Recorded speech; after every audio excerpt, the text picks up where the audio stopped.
Assalamualaikum warahmatullahi wabarakatuh. Perkenalkan, nama saya Oki Armani Claudia. Di sini saya akan menjelaskan tentang studi kasus 1. Nah, di sini ada soal. Pada tanggal 1 Mei 2018, Tuan Bima, Ardi, dan Dendi sepakat untuk mendirikan sebuah firma yang berjudul Harapan Jaya. Mereka setuju untuk menyetorkan modal sebagai berikut. Di sini ada tabel, yaitu yang pertama ada kas, persediaan, kendaraan, tanah, bangunan kantor, dan bawahnya jumlahnya ada berapa. Nah, di sini ada kasnya Tuan Bima, Tuan Ardi, dan Tuan Dendi.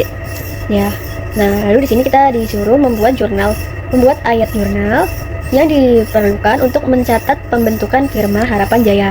Nah, yang ke B, membuat neraca per pembentukan firma tersebut. Nah, di sini kita lihat jawabannya ya. A itu kita buat dulu, yaitu jurnal untuk mencatat penyetoran modal Tuan Bima.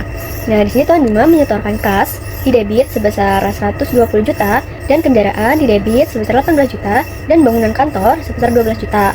Nah, di kreditnya ada modal Tuan Bima yaitu 150 juta. Nah, yang kedua itu yang B, jurnal untuk mencatat penyetoran modal Tuan Ardi. Di sini Tuan Ardi ada persediaan yaitu 96 juta di debit dan ada tanah 24 juta di debit dan kreditnya modal Tuan Ardi sebesar 120 juta. Nah, selanjutnya yang C, jurnal untuk mencatat penyetoran modal Tuan Dendi.